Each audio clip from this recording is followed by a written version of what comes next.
We work with orphans and widows who are at risk, mainly because of HIV and AIDS, but also other opportunistic infections and just some of the things that accompany abject poverty in sub-Saharan Africa.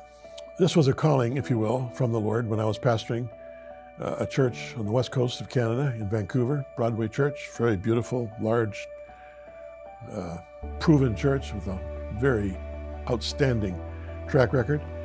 But in the context of pastoring there, I was exposed to the ravages of HIV and AIDS. This is back in the late 90s. And I just couldn't get away from it because my church was right in the center of a very impoverished area with a high degree of HIV infections. Back in those days, HIV was a death sentence. And so I started to study HIV and AIDS because at that point in time, I had no concern about it at all.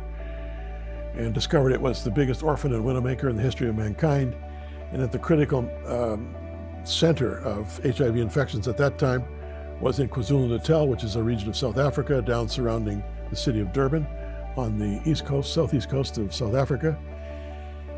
And because when I was pastoring in Jerusalem, Israel, the South Africans used to bring me down to do various conferences and conventions, I had more than a footprint, that I could return to, and connections that I had, relationships that I had established with scores of pastors in South Africa. And my calling was to challenge the church. What can the multiples of churches in sub-Saharan Africa do with this blight of HIV and AIDS, which is killing up to 33% of your population? But the church needs to be in the forefront of care.